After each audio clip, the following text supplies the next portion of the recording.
Hi guys, this is Vibha from Grass and Sprout, and I welcome you to the opening episode of All About Roses.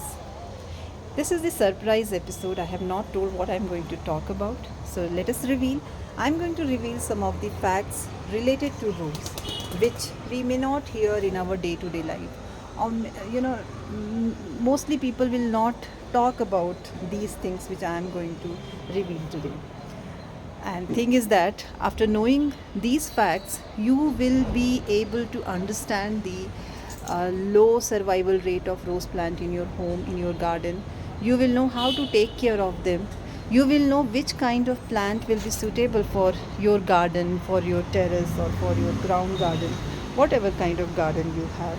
You will be able to take a right decision. So, guys, how many of you know that there are three major categories of rose plant? Those categories are wild roses.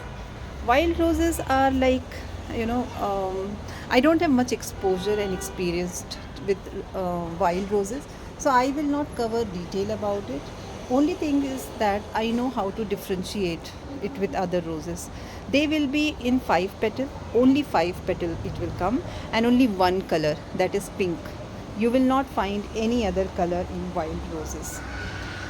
Coming to traditional roses and modern roses, these are the two common categories which we deal with in our garden, but we don't know, right? So, the traditional roses are those roses which were in pure form before 18th or 19th century. There was no hybrid science applied on the roses, and those pure variety used to exist.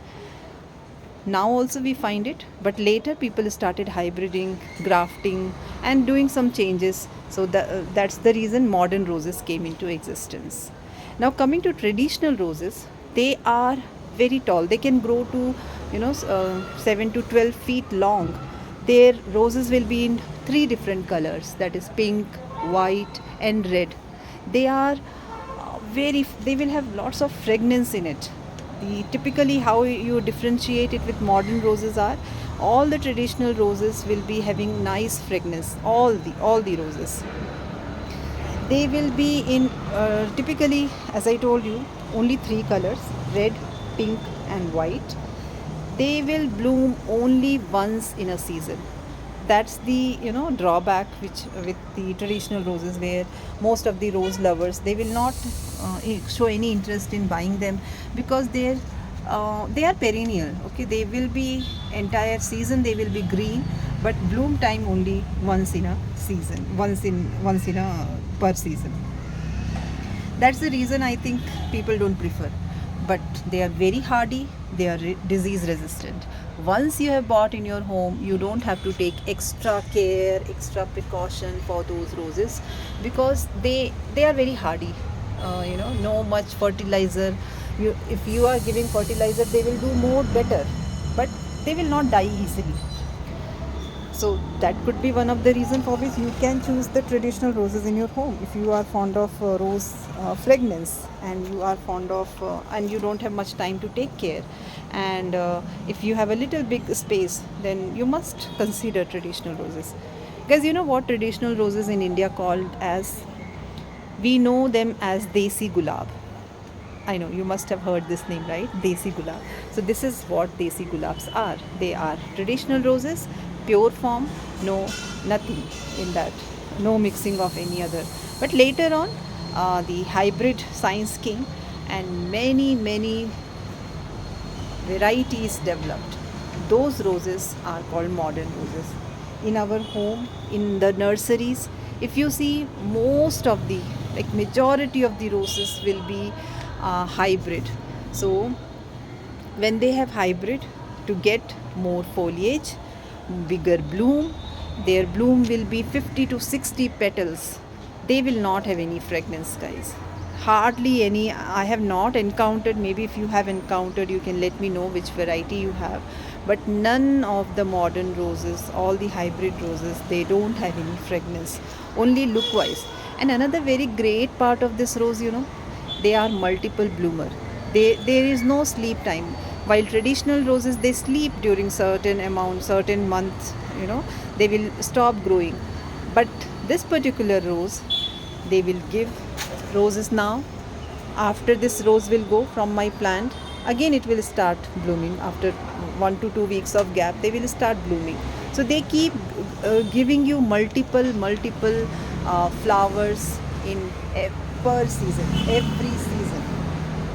So that's the reason people prefer them. But you know what? What is the drawback of these plants? They are very sensitive towards, they are not at all hardy, you know, they are sensitive towards any slight change in the environment, any slight, see if you look at my plant, just rain has come and entire leaves have become, you know, sad, you know, little bit colder weather comes, they will be showing the sign of stress. So they are prone to do, you know, not to get adjusted easily with any kind of change in water, change in environment, sunlight, because they are, and also they are less disease resistant. They get ample amount of problems, diseases, pests. These attacks happens, you know, very easily. These are the two reasons for which we mostly lose our plant. And since we buy them, we don't know whether they are hardy, they are hybrid, what variety they are. We bring it them home and we just take care of them as, you know, any other traditional roses, and they don't survive. So now you know that how to, okay, let me show you how to identify them. Can you see nowadays grafting in the, you know, hybrid grafting variety, grafting is done in traditional also nowadays. So what they do, how is grafting you can recognize, you will see this kind of ball in the grafting variety of the roses. All the roses which are grafted, you will see this. Okay,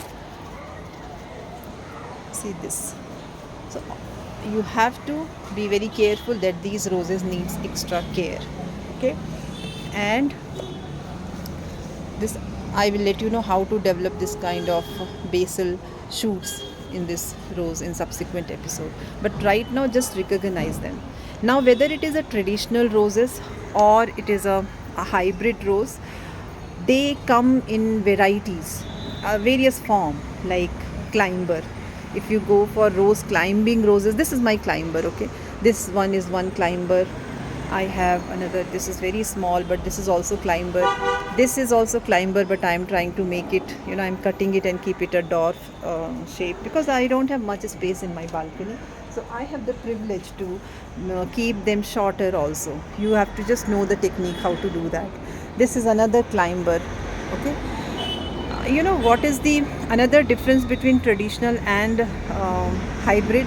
You have the option to choose spikeless in hybrid, but in traditional you will get multiple you know, spikes. So this is the grafted one. They have used the traditional one where the spike is so many spikes are there. Can you see? So you get spike also, you get spikeless the way I have here. I prefer spikeless so that management is very easy. Anytime when I have to change the pot, we have to repot. This is also my less spike. It has, but very less. If you see one or two, that's all. But most of the branches are spikeless. And in the climber also you will get spikeless and spike. Okay, so this you have to keep in mind while selecting the roses. Now in the climber, if you see, they are not true vine. Don't think that you will try to hang them, and if you want to train them in hanging position downwards, you can, but they don't flower much. Their tendency of flowering in horizontal is more than the vertical. So let them grow in the straight, straight wise. That way they will bloom beautifully. You will get in the shrub form. The way I have seen, they will become like a small tree, and you will also get in miniature, like so button rose you might have. So maybe this is the button rose, because since I have bought online, they sell something else, they will give something else. So I am hoping this is a button rose variety. Once it flowers, then I will let you know. But yes, So you have the choices in this as well to choose which one you want to choose based on your um, time to care, based on the size of your balcony, your terrace. You can choose the modern roses or traditional roses. The root of these roses grows downwards, so you have to be very very careful in choosing the potting, which I will in detail I will talk in some other episode of this series. And that's all I wanted to share. This is something which we often don't hear from anyone, so I thought let me go through this so that you will know your rose plant better. So, guys, in the next episode, we will talk about how to choose the plant from the nursery, or if you are buying online, what precaution you should take, what are the tips to buy online. I am experienced in Amazon online buying, so I will share the experience with you guys so that it will help you. So, till then, guys, if you have like my video, please subscribe and see you in the next episode. Thank you. Bye bye.